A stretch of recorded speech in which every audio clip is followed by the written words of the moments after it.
الحمد لله رب العالمين الرحمن الرحيم مالك يوم الدين أشهد أن لا إله إلا الله وأشهد أن محمدًا عبده ورسوله اما بعد حکم صاحبان، اساتذہ کرام اور میرے دینی ملی بھائیوں اور دوستوں،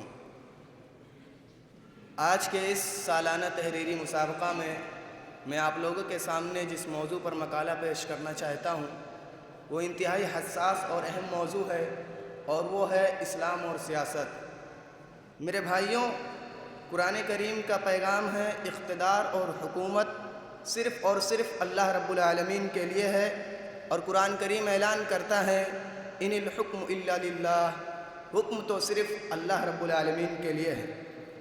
آیت کریمہ واضح طور پر دلالت کرتی ہے کہ اصل اقتدار کا مالک انسان نہیں بلکہ اللہ تعالیٰ ہے۔ اس کی حاکمیت کا مطلب یہ ہے کہ تمام بنو نوع انسان کو غلامی سے نجات دلا کر اللہ کی عبادت میں داخل کر دیا جائے۔ اس واضح پیغام کو صحابہ کرام کی زندگی میں محسوس کیا جا سکتا ہے۔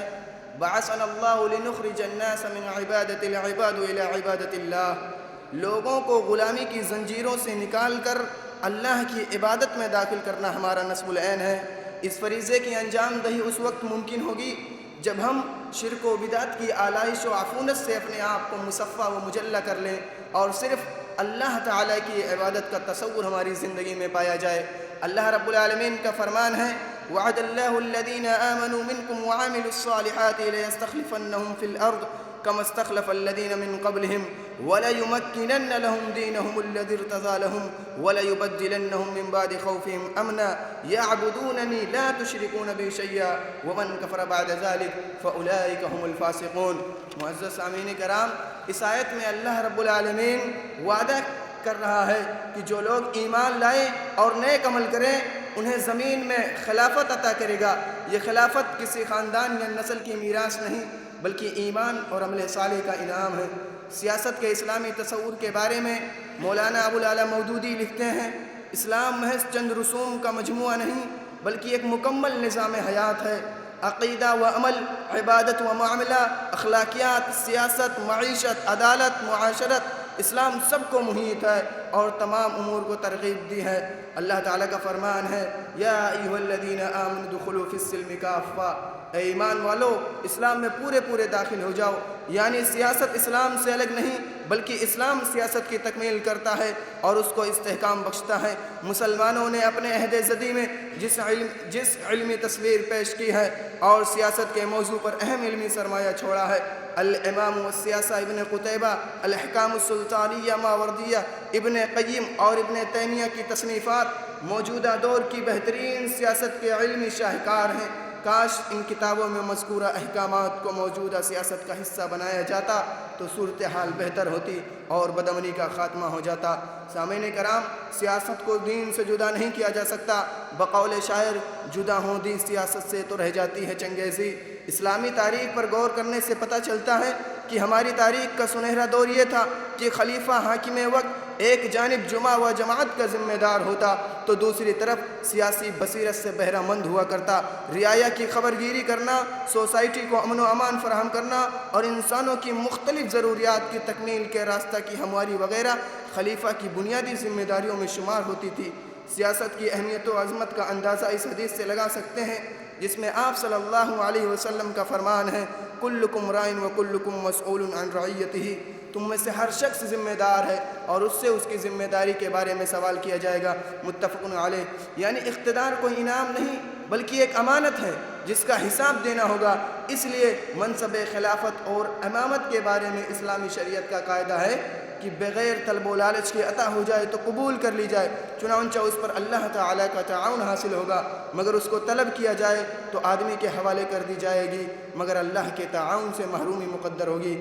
برادران اسلام، ریاست مدینہ اسلامی سیاست کا ایک روشن نمونہ ہے۔ ڈاکٹر محمد حمید اللہ بیان فرماتے ہیں رسول اکرم صلی اللہ علیہ وسلم نے مدینہ میں ایک ایسی ریاست قائم فرمائی جو وحی کی روشنی میں چلتی تھی، جہاں کوئی طبقہ نہیں بلکہ سب شہری قانون الہی کے سامنے برابر تھے، اور قرآن کریم اسی عدل کا حکم دیتا ہے ان اللہ یأمرکم ان تؤدوا الامانات الی اہلها واذا حکمتم بین الناس ان تحکموا بالعدل۔ سامعین کرام، میثاق مدینہ تاریخ انسانیت کا پہلا آئین تھا جس نے عدل و انصاف اور رواداری کی بنیاد رکھی، مگر افسوس یہ ہے کہ جو لوگ سیاست پر پوری توجہ صرف کرتے ہیں مگر عقیدہ و عبادت پر زور نہیں دیتے، کہیں نہ کہیں یہ لوگ غلطی کا شکار ہیں۔ قدیم زمانے سے معتزلہ نے اصول خمسہ پیش کیا، جس میں عدل کو شعار کے طور پر پیش کیا مگر اس کی خاص تفسیر کی تھی، یعنی حکام اور سلاطین سے اختلاف اور نزاع کرنا۔ موجودہ دور میں حکومت الہیہ کے قیام اور سیاست پر زور دینے والوں کا حال بھی اس سے کچھ مختلف نہیں۔ کاش کتاب و سنت کی روشنی میں سیاست کی تفسیر کی جاتی اور اس کے مطابق عمل پیرا ہونے کی سعی کی جاتی۔ خلافت راشدہ سیاست نبوی کا عملی تسلسل تھا، جیسا کہ امام جلال الدین سیوطی بیان کرتے ہیں کہ ابو بکر رضی اللہ عنہ نے فرمایا، اگر میں حق پر رہوں تو میری مدد کرو، اور اگر میں حق سے ہٹ جاؤں تو مجھے درست کرو۔ کیا دنیا کے کسی بادشاہ نے اپنی رعایا سے ایسی بات کہی؟ یہ ہے اسلامی سیاست کا حسن، جہاں حاکم بھی امت کے سامنے جواب دہ ہے۔ اور عمر رضی اللہ عنہ راتوں کو رعایا کے احوال جاننے کے لیے گشت کیا کرتے تھے۔ معزز سامعین کرام، یہ ہے وہ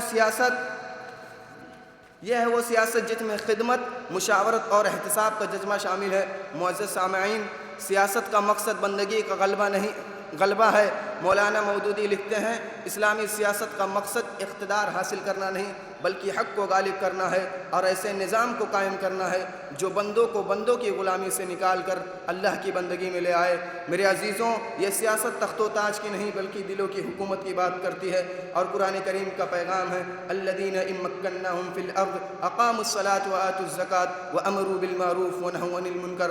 اور نبی کریم صلی اللہ علیہ وسلم نے فرمایا، الامام جنۃ یقاتل من ورائہ ویتقی بہ۔ اس میں سامعین کرام، میرے اس مقالے کا خلاصہ یہ ہے کہ اسلام میں سیاست کرسی کا نام یا طاقت کا نام نہیں بلکہ خدمت خلق، رعایا کی نگہداشت، عوام کی نگہبانی اور اللہ کی تمام مخلوقات کو تحفظ فراہم کرنے کی کوشش کرنے کا نام ہے۔ آخر میں اللہ رب العالمین سے دعا گو ہوں کہ بار الہ تمام امت مسلمہ کو اسلام کو پورے طور پر سمجھنے کی توفیق عطا فرما۔ آمین۔ وآخر دعوانا ان الحمد للہ رب العالمین۔